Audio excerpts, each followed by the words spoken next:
Hello friends, welcome to Vadipatti அம்மா சமையல். இன்றைக்கி நம்ம கிச்சனில் பார்க்க போகிற ஸ்பெஷல் ரெசிபி நல்லா மொறுன்னு டேஸ்டியாக, அதே டயத்தில் ரொம்ப ஹெல்த்தியான தோசை தாங்க பார்க்க போகிறோம். இந்த தோசை குழந்தைகளுக்கெல்லாம் ரொம்ப பிடிக்கும். வாங்க பார்க்கலாம். அதுக்கு முன்னாடி இன்றைய பிறந்த நாள் மற்றும் திருமண நாள் காணும் அனைவருக்கும் வாடிப்பட்டி அம்மாவின் இனிய நாள் வாழ்த்துக்கள். ஸ்கிப் பண்ணாமல் பாருங்கள் ஃப்ரெண்ட்ஸ். பிடிச்சிருந்தா ஒரு லைக் ஒன்று போடுங்க. இதுவரை சப்ஸ்கிரைப் பண்ணாதவங்க சப்ஸ்கிரைப் பண்ணி ஆளுங்கிற பெல் பட்டனை தொடுங்க.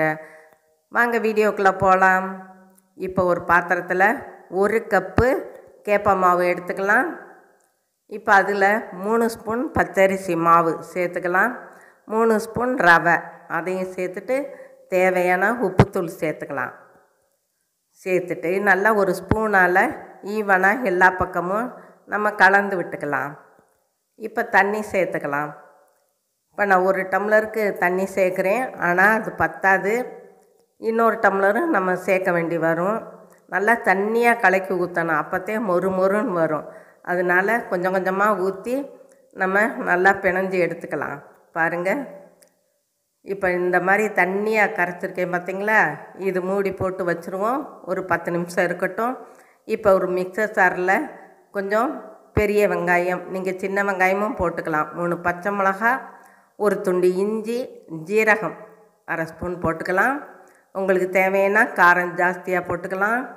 இப்போ பாருங்கள், இது 10 நிமிஷம் ஆயிடுச்சு. நல்லா கரைச்சி விட்டுக்கலாம். இந்த ஸ்டேஜில் நம்ம அரைச்சி வச்சுருக்கோம் இல்லையா, பச்சை மிளகா, இஞ்சி, ஜீரகம், அதையும் சேர்த்துக்குருவோம். இதெல்லாம் போட்டு செஞ்சிங்கன்னா யாருங்க தோசை வேண்டாம்னு சொல்லுவா. இப்போ மிக்ஸி கழுவின தண்ணியை நம்ம சேர்த்துக்கலாம். சேர்த்துட்டு நல்லா கலக்கி விட்டுக்குருவோம். பாருங்கள் எவ்வளோ தண்ணியாக மாவு இருக்குன்னு. இப்போ ஒரு தோசை சட்டியை அடுப்பில் வச்சு காயட்டும். காய்ச்ச பின்னாடி நம்ம ஒரு கரண்டி மாவு எடுத்து இந்த மாதிரி ஊற்றிக்கலாம். உங்களுக்கு தேவைன்னா நீங்கள் குட்டியாக கூட குழந்தைகளுக்கு ஊற்றி தரலாம். ஆனால் எல்லோரும் இந்த மாதிரி கிறிஸ்பியாக தானே கேட்பாங்க, அதனால தான் நான் கொஞ்சம் இழுத்து விட்டு ஊற்றியிருக்கேன். இப்போ லைட்டாக எண்ணெய் விட்டு அந்த கேப்புக்கு இடையிலலாம் எண்ணெய் விட்டுக்கலாம்.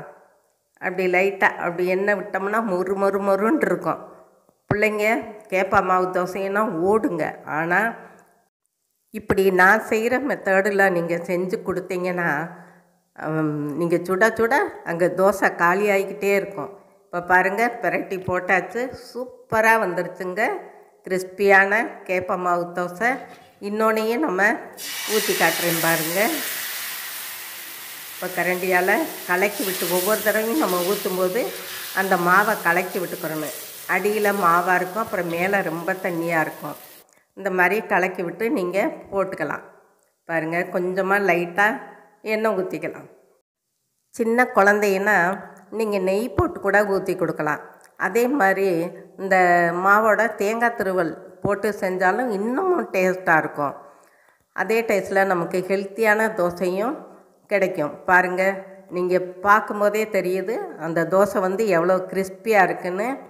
இப்போ நல்லா வெந்துருச்சு, நம்ம எடுத்துக்கலாம். அவ்வளோதாங்க, நம்மளோட மொறு கரகர கேப்ப மாவு தோசை ஜம்முன்னு ரெடி ஆயிடுச்சு. இதுவரை சப்ஸ்கிரைப் பண்ணாதவங்க சப்ஸ்கிரைப் பண்ணுங்கப்பா. ஆளுங்கிற பெல் பட்டனை தொடுங்க. அப்போத்தே நான் போடுற வீடியோ உங்களுக்கு உடனே கிடைக்கும். நீங்களும் உங்கள் வீட்டில் ட்ரை பண்ணுங்கள், சாப்பிடுங்க, சந்தோஷமாக இருங்க. நன்றி, வணக்கம்.